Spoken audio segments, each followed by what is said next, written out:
السلام عليكم. لا تنسوا الاعجاب بالفيديو والاشتراك في القناة تشجيعا لنا لنستمر بنشر المزيد إن شاء الله.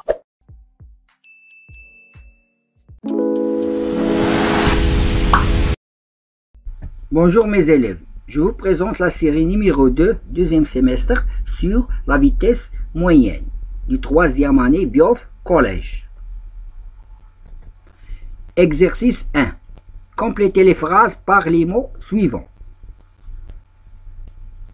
Vitesse du véhicule, accéléré, mètres par seconde, état du véhicule, kilomètres par heure, la distance parcourue, la durée. Premièrement, la vitesse moyenne est le quotient, la distance parcourue, par la durée. Deuxièmement, l'unité internationale de la vitesse est le mètre par seconde. Mais l'unité usuelle, الوحدة المستعملة de la vitesse est le kilomètre par seconde. Troisièmement, le mouvement d'un mobile il dit si sa vitesse augmente plus en plus avec le temps, c'est-à-dire la vitesse augmente, c'est-à-dire c'est un mouvement accéléré. La distance de freinage dépend de quoi? Dépend de la vitesse du véhicule et l'état du véhicule. Il y a d'autres la vitesse de freinage dépend c'est-à-dire de la route, l'état de la route, etc. Exercice 2. Cochez la bonne réponse. La vitesse, premièrement, la vitesse constante. Quand il y a la vitesse constante, on dit que le mouvement est uniforme. Deuxièmement, la vitesse augmente, on a un mouvement accéléré. La vitesse diminue, on a un mouvement retardé. Exercice 3. Hicham El Guerrouj a battu le record du monde en 1500 mètres en 3 minutes 26 secondes. Calcule la vitesse moyenne de Hicham El Guerrouj en mètres par seconde et en kilomètres par heure. On a V, la vitesse moyenne. La vitesse moyenne, c'est-à-dire VM. VM égale à D sur T égale, on a la distance. La distance, c'est 1500 mètres sur le temps, 3 minutes 26 secondes, égale. Il faut convertir le temps en secondes, c'est-à-dire la distance 1500 sur 3 minutes. 1 minute, combien? 1 minute égale 60 secondes. On va multiplier 3 par 60 plus 26 secondes. On obtient la distance 1500 sur 1180 plus 26, c'est-à-dire la distance 1500 sur 206 secondes. On va multiplier, on divise 1500 mètres sur 206 secondes, on va obtenir 7,26 mètres. Mais si on convertit de mètres par seconde en kilomètres par heure, on va multiplier par 3,6. Vous avez déjà fait au cours. 7,28 mètres par seconde, c'est-à-dire 7,28 multiplié par 3, km par heure, c'est-à-dire 26,21 km par heure. Donc, Hicham El Guerrouj a une vitesse 26, c'est la vitesse moyenne. Mais c'est au cours du parcours de Hicham El Guerrouj, pour voir la vitesse à un instant, on dit que c'est la vitesse instantanée. Pour mesurer la vitesse instantanée, il faut le radar. Exercice 4. Un chauffeur a conduit sa voiture.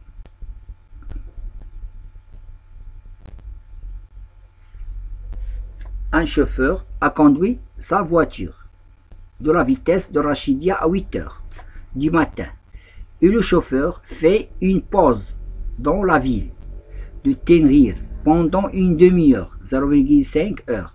Puis, il arrive à la ville Ouarzazate à 12h30, sachant que la vitesse moyenne est 70 km par heure.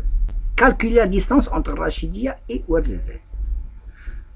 La même chose, on a V est égal à D sur T, c'est-à-dire la relation de la vitesse avec la distance et le temps, mais il faut calculer la distance, c'est-à-dire on va calculer la distance c'est-à-dire D égale V multiplié par T. On a la vitesse et on va calculer le temps, c'est-à-dire le temps que met cette voiture, c'est-à-dire elle a conduit au matin, au début on a 8 heures jusqu'à, il arrive de 12h30, mais le temps 0,5 heures c'est le temps d'une pause. Il fait une pause sur une ville, c'est-à-dire on va faire une soustraction de 12,30 minutes moins 8 et on va soustraire 0,5 heures du repos. أي أنا خرج مع 8 وصل مع 12 و30 minutes، mais ولكن هناك راحة. إذن لو شوفور دار واحد الراحة ديال 0,5، خصنا نحيدو هاد 0,5 من هاد لو طون، c'est-à-dire T égale à 12h30 minutes moins 8 heures moins 0,5, c'est-à-dire 30 minutes, c'est-à-dire 4 heures. Et T est égal à 4 heures. On a T, on a V. On a dit que Vm, c'est-à-dire D sur T. Donc, V, D égale V fois T, c'est-à-dire 70 km/h fois 4, on a 280 km. Exercice 5. On a les positions d'un mobile, sachant que l'intervalle de temps entre deux positions successives dans les trois trajectoires, trajectoire 1 et trajectoire 2 et trajectoire 3, on a T égale 4 secondes. Voir la figure. Donnez le type de trajectoire de chaque du mouvement.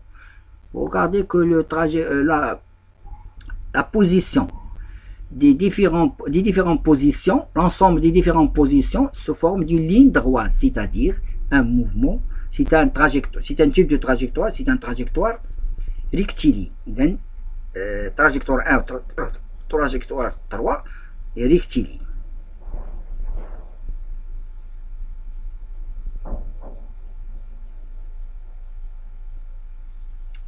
Deuxièmement, 1 et 3 sont une trajectoire rectiligne. Donnez la nature de chaque du mouvement, uniforme, accéléré, retardé. C'est-à-dire طبيعة الحركة منتظمة متسارعة ومتباطئة. إذن on va voir le document. Le document dans la trajectoire 1, on a dans le temps, l'intervalle de temps entre deux positions est égaux, c'est-à-dire 4 secondes.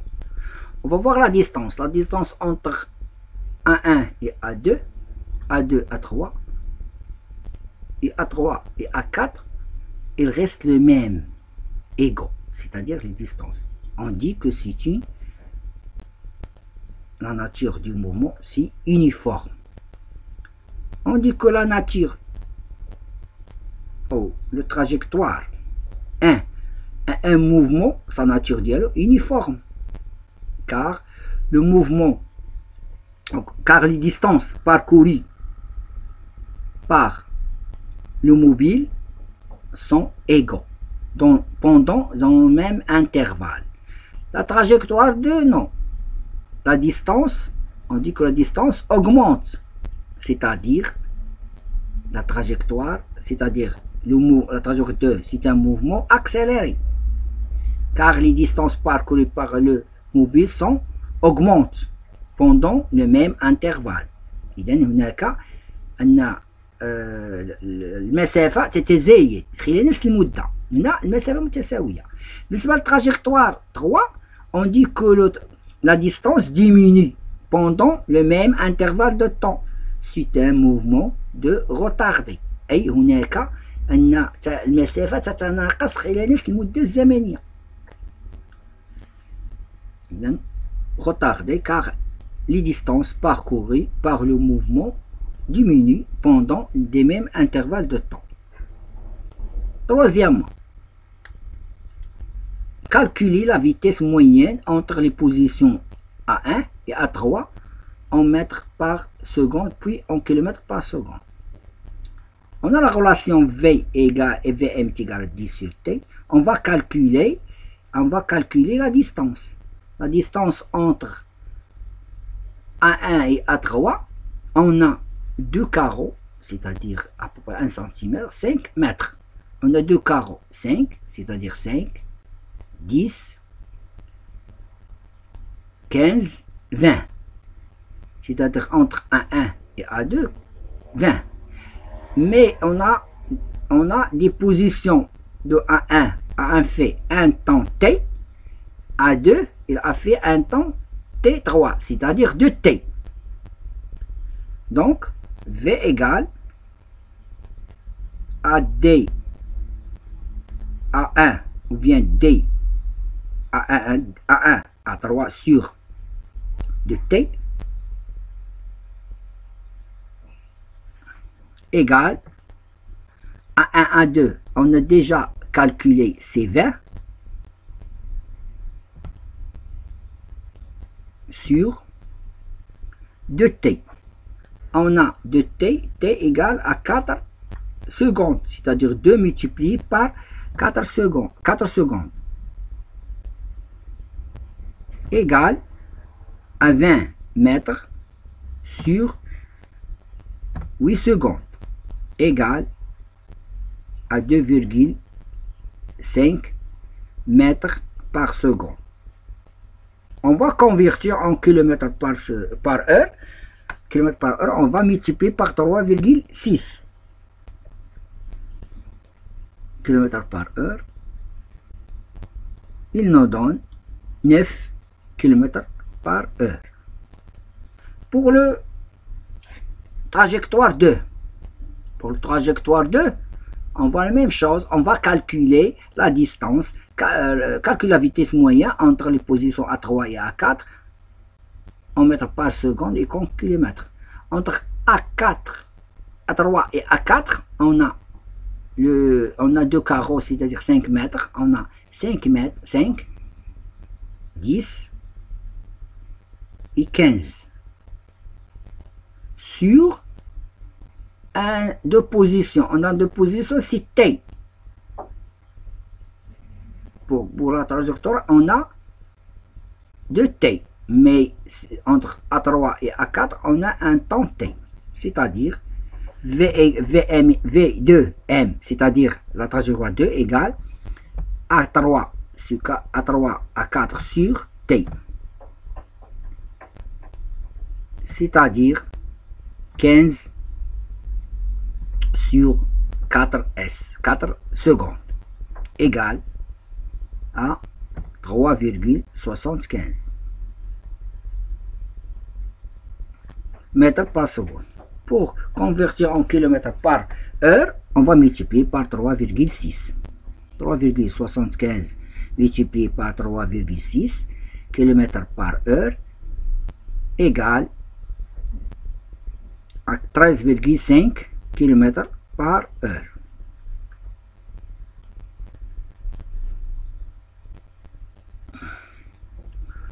Pour le trajectoire 3, calcule la vitesse entre la position A1 et A4. A1 et A4. On a deux quarts, on a déjà 2 quarts 5 mètres. On a 5, 10, 15,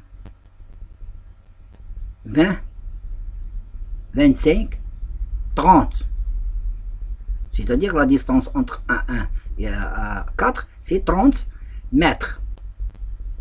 Ensuite, on a les positions. 1, 2, 3. C'est-à-dire 3T. On a V. V3M égale à 1 à 4 sur 3T égale à 30 mètres sur 3 multiplié par 4 secondes. C'est-à-dire 3 mètres divisé par 12 égale à 2,5 mètres. C'est-à-dire on va multiplier par 3,6 pour obtenir la même chose pour le 3, c'est 9 km par heure. Exercice 6. Un conducteur conduit une voiture à une vitesse de 80 km par heure, voit un obstacle dans la route à 120 mètres. Après 1 seconde, il débute à freiner, sachant que la distance de freinage est df est égale à 100 mètres. On va faire un schéma. Pour ces exercices, il faut faire un schéma. On a la distance entre la voiture et l'obstacle, on a la distance de réaction, distance de freinage. Un conducteur conduit une voiture à une vitesse de 90 degrés, c'est-à-dire la vitesse c'est 80 km par heure. Voit un obstacle de 120, c'est-à-dire la distance entre la voiture et l'obstacle c'est 120 mètres. Après un temps, c'est-à-dire le temps de réaction, 1 seconde. Il débute de freiner, c'est-à-dire la distance de freinage est df est égale à 100. On va calculer dr, puis dA. dA, on a déjà fait la relation entre dA et dr et df, c'est-à-dire dA est égal à dr plus df. La distance calculer la distance de réaction, dr, on a V égale à dr sur tr, donc tr égale à V fois tr. dr égale V fois tr, on a 80 km par heure, voire 1 seconde. On va convertir, on va diviser par 3,6 du mètre par seconde, voire on va s'appliquer par 1 seconde, on va obtenir 22,2 mètres. De 80 km par heure, pour la convertir en mètres par seconde, on va diviser par 3,6. Calculer la distance d'arrêt, dA. dA égale à dr plus df. On a dr et on a df. On verra 100 plus 22,22, c'est-à-dire 122,22 mètres.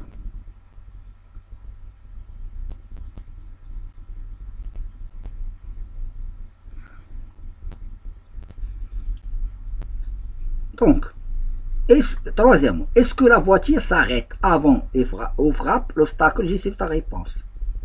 Il faut comparer la distance d'arrêt avec la distance entre la voiture et l'obstacle.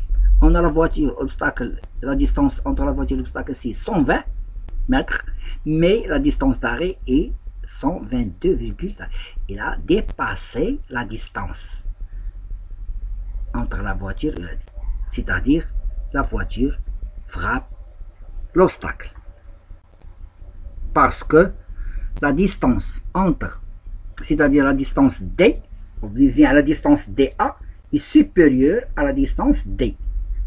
La distance d'arrêt est supérieure à la distance entre la voiture et l'obstacle. DA est supérieur à D, c'est-à-dire est plus grand, supérieur ou bien plus grand que 120 mètres.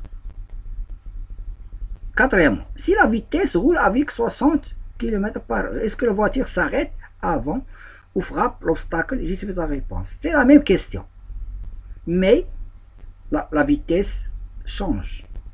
La même chose, on fait dr égale AV fois TR, 60 fois 1 seconde. On va convertir 60 km par mètre par seconde, km par heure, donc par mètre par seconde. On va diviser par 3,6. On donne 16,76. C'est-à-dire dA égale à dR plus de dF, c'est-à-dire 100 plus 16,66. Il donne 116,66. On va comparer avec la distance D. On va voir que dA est inférieur à 120 mètres, c'est-à-dire la voiture ne fera pas l'obstacle. La voiture ne fera pas l'obstacle car dA est plus petit que D entre la voiture, la distance entre la voiture et l'obstacle. Exercice 7. Un panneau de signalisation routière placé dans l'entrée d'une voiture. C'est quoi la signification de ce panneau? Le panneau, parfois on le voit avec 60, c'est-à-dire 60 km par heure. Que signifie? Signifie que la voiture ou bien le conducteur, il ne faut pas dépasser 60 km, c'est-à-dire as-sur'a al-quswiyya, et la vitesse maximale, c'est-à-dire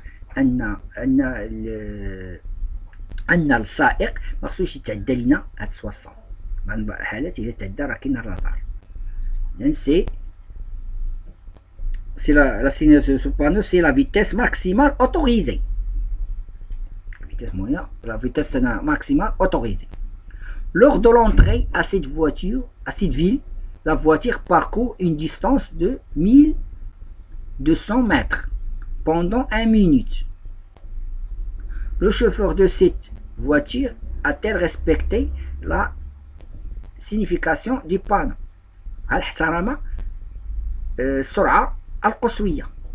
C'est-à-dire on va calculer la vitesse moyenne de cette voiture.